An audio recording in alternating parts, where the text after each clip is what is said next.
Todas as quartas-feiras, o Estúdio CBN recebe o advogado trabalhista Vinícius Cascone para o quadro Seu Direito. Vinícius, boa tarde, seja bem-vindo mais uma vez. Boa tarde e um prazer estar com vocês aqui novamente. Todo nosso. Bom, a gente vai seguir nesse assunto ainda do acidente aéreo de uma maneira genérica, né? Porque a gente sabe quando a gente entrevista um advogado, ele, se não está por dentro do tema, não gosta de falar sobre o assunto especificamente, mas de uma maneira um pouco mais geral, certo? Sim, podemos abordar a questão. Vamos lá, vamos falar sobre acidentes de trabalho, né? Por exemplo, 4 tripulantes perderam a vida nesse acidente, né? Além de 58 passageiros. Vinícius, muitas profissões, né? A gente tem aí o adicional de insalubridade nas indústrias, por exemplo, e de periculosidade, dependendo, na construção civil, por exemplo, tem, se eu não me engano, você pode me corrigir se eu estiver errado. O fato de voar para piloto, para tripulante, isso tem também um adicional de periculosidade, porque, afinal de contas, a gente sabe que um acidente aéreo é muito mais raro que um acidente automobilístico, por exemplo, mas ele vai ter consequências muito piores, como aconteceu nesse caso, né? Bom, na verdade, Marco, o que é importante a gente esclarecer primeiro, né? A primeira questão é que no caso do acidente de trabalho, aí isso ficou evidentemente caracterizado com essa tragédia, foi esses 4 tripulantes, né? Então os 2 pilotos e a equipe de comissários realmente aí no caso estavam efetivamente trabalhando naquele momento. Então aí realmente ficou caracterizado como um acidente de trabalho, né? Que levou ao falecimento desses trabalhadores. Então é claro que nesse caso especificamente em relação a isso, a empresa tem a responsabilidade, além da tragédia, evidentemente, da relação de trabalho. Então aí as famílias podem pleitear uma indenização na Justiça do Trabalho em relação a esses 4. E tem um outro ponto que eu chamo a atenção aí, que é muito importante, que é em relação às pessoas que foram trabalhar em Cascavel. Então, por exemplo, tem muitas empresas que enviaram ali pessoas que estavam no voo, né, que tinham ido a trabalho para Cascavel. Então, aí tem uma outra discussão, inclusive também, né, porque as pessoas estavam voltando para o seu destino, né, para o local da sua residência ou o seu local fixo de trabalho, e evidentemente que também aí é uma segunda situação dos trabalhadores, né, dessas empresas em relação a elas, né? Então nada a ver com a voo e paz. Então tem uma discussão aí também nesse ponto que é importante a gente levantar. Especificamente no que você colocou em relação ao adicional de periculosidade, bom, aí ele é bastante discutível. Não é automaticamente por ele pilotar um avião que ele tem direito ao adicional de periculosidade, tá? Então não é automaticamente, não tem esse direito automaticamente. O que acontece muito é que nos casos, pelo fato do avião ter um abastecimento de combustível, muitas vezes o piloto está dentro da aeronave, há alguns casos que o trabalho vem condenando empresas aéreas a pagar esse adicional de periculosidade. Doutor Vinícius, boa tarde. Nós temos ouvido aí na mídia, inclusive repercutimos também aqui uma série de relatos, né, quanto à manutenção das aeronaves da companhia Voipaz, né, que foi a companhia que operava a aeronave que caiu em Vinhedo. A gente ouviu até relatos de ex-funcionários falando sobre essa questão de manutenção. Um tripulante, ele pode se recusar a voar em caso de manutenção da aeronave, se houver algum problema, né, em relação a isso?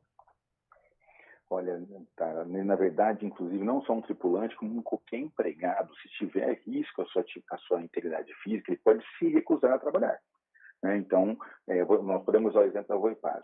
Vamos imaginar que um piloto verifica uma situação de risco no avião e diz, eu não vou voar nesse avião hoje. Se ele comprovar essas situações de risco, evidentemente ele está protegido pela lei, pela CLT, e ele não precisa voar, porque qualquer situação que coloque em risco a integridade física do trabalhador, ele pode exercer o direito de recusa. Vou fazer um paralelo aqui. Vamos supor que um trabalhador esteja numa obra, fazendo um trabalho da construção civil, e verifique que está chovendo muito, é um barranco e pode ter um deslizamento. Ele pode chegar e falar, não vou trabalhar hoje, porque o risco de deslizamento, de risco à minha integridade física é grande, então para não correr esse risco, eu vou fazer o meu direito de recusa. Então ele pode fazer isso também.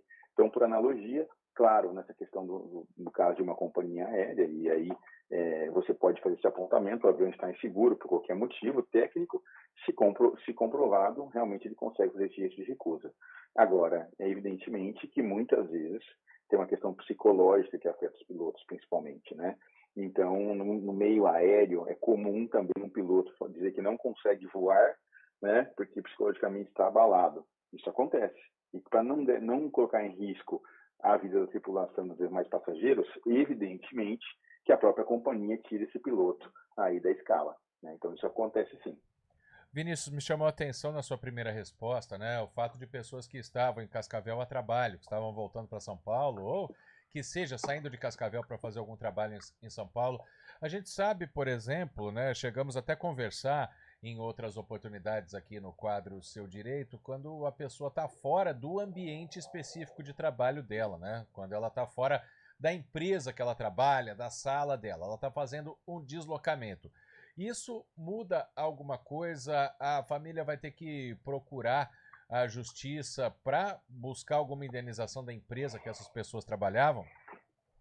Na verdade, aí, Marco, aí a gente entra num debate muito mais complexo, porque com a reforma trabalhista de 2017, realmente a questão do acidente de trajeto, houve aí uma discussão sobre ele é caracterizado como responsabilidade da empresa ou não, né? No caso, no meu entendimento, eu entendo que sim, que a empresa contratante desse trabalhador que foi trabalhar em Cascavel ou estava indo trabalhar em São Paulo, evidentemente tem a responsabilidade, no meu entendimento jurídico, né? E é o que eu defendo quando eu ingresso com algum processo. Agora, existe uma corrente que entende que não, né? Agora, o que acontece, né? Mesmo as pessoas vítimas na relação de consumo que eu falo, do passageiro que comprou uma passagem da Voipass, ou o trabalhador, aí no caso da própria Voipass, ou ainda um trabalhador de uma outra empresa que estava indo trabalhar em Cascavel, em São Paulo, e muito provavelmente vão ter que discutir judicialmente isso, porque as indenizações oferecidas nesses casos são de valores sempre muito inferiores. As empresas, as seguradoras, colocam sempre um valor muito baixo, né, para que as vítimas, a família das vítimas recebam. Então, o que acontece normalmente é o ingresso de ações judiciais. Então, infelizmente, essas situações acabam sendo judicializadas com muita frequência. Doutor, além dessas questões que o senhor já citou, né, existe também um seguro para as famílias, por exemplo, dos passageiros e dos tripulantes também, é claro. As passagens aéreas já incluem esse tipo de seguro caso algum acidente fatal aconteça? Na verdade, o que acontece, né? A própria empresa, ela possui um seguro da aeronave, né? Então, aquele seguro já tem uma cobertura para os passageiros e etc. Então, a seguradora da companhia, né, já prevê isso, né? Ou a própria pólice deve prever, mas, como eu disse, normalmente as indenizações são muito baixas em relação aos danos causados. Vou dar um exemplo. Vamos supor uma pessoa jovem, de 25 anos ou 30 anos, assim, dentro do avião, e tinha um salário de 15 mil reais, por exemplo. O que aconteceria? Você teria que calcular a remuneração dessa pessoa até ela completar a idade média, que a gente fala do homem, por exemplo, se fosse um homem, 72 anos, né, expectativa de vida. Você calcularia a projeção dos salários dessa pessoa até os 72 anos. Então, você imagine, a título exemplificativo, 42 anos, um salário a 15 mil reais mensais. Quanto seria o tamanho de uma indenização, né? Porque é isso o prejuízo potencialmente pode sofrer uma família quando perde um ente ou alguém que sustente o lar, né? Então, realmente, as indenizações são calculadas assim, né? A expectativa de vida da pessoa e a remuneração que ela recebia naquele momento. Então, realmente, muitas vezes as seguradoras oferecem um valor muito inferior em relação a isso. Então, evidentemente, o que acaba acontecendo é entrar com a ação judicial. Doutor, e aí, claro, as causas, né, desse acidente, falando do caso da Voipass, são investigadas ainda, mas em casos que há comprovação de alguma responsabilidade da empresa. As famílias conseguem algum outro tipo de indenização adicional? O que pode ser pedido, né, nesses casos para a empresa responsável? Na verdade, o que vai acabar acontecendo é realmente aumentar o valor da indenização, né, quando a responsabilidade tenha sido da empresa. Então, se for eventualmente constatado que a empresa agiu com negligência, né, e levou a um risco das pessoas, e como acaba acontecendo, infelizmente, o acidente, se for demonstrado que a empresa tinha uma responsabilidade por negligência, ou por omissão, por alguma situação culpa da empresa especificamente, aí realmente o valor da indenização acaba aumentando. Na verdade, se calcula aumentar a indenização para as pessoas, para as vítimas. Bom, muitos esclarecimentos feitos aqui pelo Vinícius Cascone, advogado trabalhista. A gente vai seguir acompanhando esse caso e podemos falar sobre esse e outros tipos aí de problemas na relação de trabalho. Vinícius Cascone, muito obrigado pela participação com a gente mais uma vez. Um abraço, até quarta-feira que vem.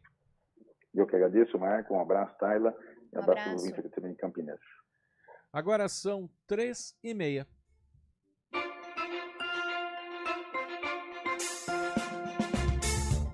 Estúdio CBN. Oferecimento Expo